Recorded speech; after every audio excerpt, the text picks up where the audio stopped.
श्री भानोबा देवाच्या पदस्पर्शाने पावन झालेल्या कुसेगावच्या पवित्र पावनभूमीमध्ये श्री भानोबा देवाच्या नवीन मंदिराचा कलशारोहण सोहळा येत्या 29 आणि 30 नोव्हेंबरला संपन्न होणार आहे।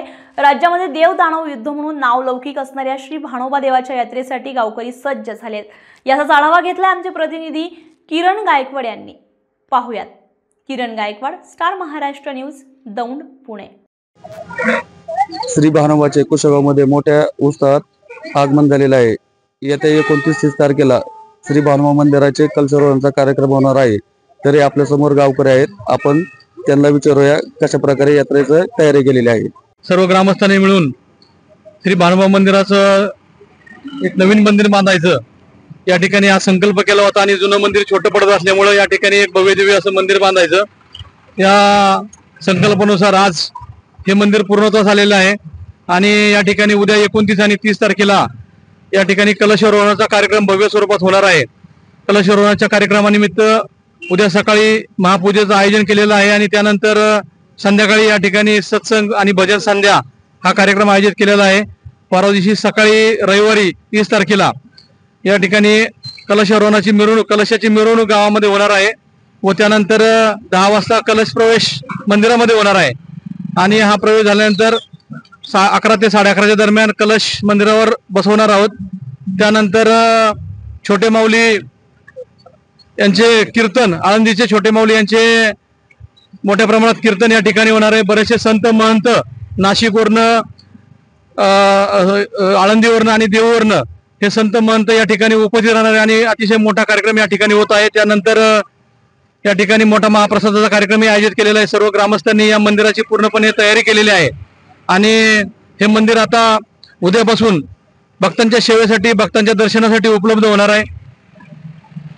आपल्या समोर यात्रेसाठी 5 डिसेंबरला आणि 6 डिसेंबरला यात्रा होणार आहे, तर यात्रेची तयारी कशी केलेली आहे? राज्यभरामध्ये भानोबा देवाचं देवदानव युद्ध प्रसिद्ध आहे आणि यात्रा पाहण्यासाठी लाखो भाविक या ठिकाणी येत असतात आणि या भाविकांची सोय करण्यासाठी ग्रामस्थांच्या वतीनं गावामध्ये स्वच्छता, पाण्याच्या सुविधा, त्याचबरोबर लाखो भाविक आल्यानंतर आरोग्याच्या सुविधा या ठिकाणी उपलब्ध केलेल्या आहेत। त्याचबरोबर सुरक्षेसाठी गावामध्ये सर्वत्र CCTV कॅमेरे या ठिकाणी बसवलेले आहेत आणि अशा पद्धतीने सर्व भाविकांचं स्वागत करण्यासाठी ग्रामस्थ सज्ज आहेत।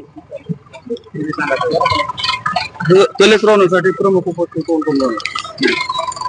कलशारोहणासाठी भरपूर प्रमाणात सर्वांना निमंत्रण दिलेलं आहे, जो तो आपापल्या पद्धतीने ज्याने त्याने आपापल्या पाहुण्या रावळ्यांना निमंत्रण पोहोचवलेलं आहे। तरी पण जे जे कोण या ठिकाणी उपस्थित राहणार आहेत ते सर्वच उपस्थित मान्यवर हे आपल्या कलशारोहणासाठी प्रमुख उपस्थिती राहणार आहेत।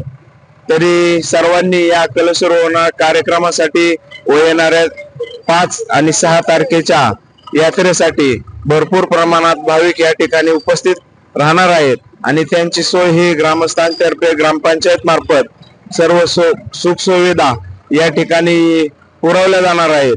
या ठिकाणी भरपूर प्रमाणात मोठी यात्रा भरत असते आणि या यात्रेसाठी फक्त गावच नाही तर इतर पंचक्रोशीतील सर्व तरुणांचं योगदान हे लाभत असतं आणि ही यात्रा पार पाडण्यासाठी सर्व पंचक्रोशीतील समाज या ठिकाणी एकत्र येऊन कुठले भांडण तंटण न करता या ठिकाणी व्यवस्थितरित्या यात्रा पार पाडत असतं आणि अशीच यात्रा ही उद्याची होणारी यात्रा ही अगदी कुठल्याही भांडण तंटा न होता पार पडेल याची अपेक्षा मी व्यक्त करतो। धन्यवाद। यात्रेकरूंसाठी काय आव्हान कराल? प्रथम मी असं सूचित करतो की भारतामध्ये पांडवकालीन जे मंदिरे झालेली आहेत, दक्षिण भारतात जी मंदिरे झालेत, दगड कामाची अशी कोरी मंदिरे झालेत, त्या धर्तीवरच आपण हे श्री भानोबाचं मंदिर भव्य दिव्य असं अगदी दगडी कोरीव आणि पूर्ण दगडाचं मंदिर हे दक्षिण भारताची प्रतिकृती तयार केलेली आहे। हे सर्व मंदिर झालेले हे सर्वांच्या सहकार्याने झालेले। यात्रा तर आपली सर्व महाराष्ट्रात प्रसिद्ध आहे आणि या यात्रेनिमित्त आपण सर्व ग्रामस्थांनी ज्या ज्या आरोग्याच्या सुविधा असतील, पाण्याच्या असतील, लाईट असतील किंवा स्वच्छतागृह असतील, या सर्व सोयी आपल्या ग्रामस्थांनी उपलब्ध करून दिलेले आहेत, जे शक्यतो यात्रेकरूची गैरसोय होणार नाही याची ग्रामस्थ काळजी घेतात. काही यात्रेकरू 25% यात्रेतून निवासी येतात. निवासी म्हणजे 2-2, 3-3 दिवस यात्रेकरता राहतात. त्यांची गैरसोय होणार नाही ही या सर्वांनी ग्रामस्थांनी काळजी घेतलेली आहे. या यात्रेकरता जेवढी सुविधा करताल तेवढ्या कमीच पडतात, पण आम्ही शक्यतो जास्तीत जास्त चांगल्या सुविधा देण्याचा प्रयत्न करत आहोत. तसं 30 तारखेला हा कलशारोहण कार्यक्रम बाळ ब्रह्मचारी छोटे माऊली उर्फ कदम आळंदीकर यांच्या हस्ते आणि लोणी भापकर येथील बालयोगी पांडुरंग महाराज ब्रह्मचारी यांच्या हस्ते हा कलशारोहणाचा कार्यक्रम होणार आहे. आणि मी सर्व भाविकांना ग्रामस्थांना विनंती करतो की कलशारोहण झाल्यानंतर हिंदू धर्माप्रमाणे 1.25 महिना पशु हत्या करायची नाही, हे सर्वांनी तंतोतंत पाळावं. हीच पुढे सर्व ग्रामस्थांना, सर्व भाविकांना, सर्व यात्रेकरूंना विनंती करतो. आणि प्रत्येकाने आपापल्या मित्रमंडळीला, पाहुणे रावळ्याला ह्या सूचना पालन करण्याची विनंती करावं असं मी सर्व ग्रामस्थांच्या वतीने करतो. धन्यवाद. किरण गायकवाड, स्टार महाराष्ट्र न्यूज, दौंड. नवनवीन घडामोडी पाहण्यासाठी स्टार महाराष्ट्र न्यूजला सबस्क्राईब करा आणि ताज्या बातम्यांचे अपडेट मिळवण्यासाठी बेल आयकॉनला प्रेस करा आणि परिपूर्ण बातमीबरोबर रहा, इतरांपेक्षा एक पाऊल पुढे.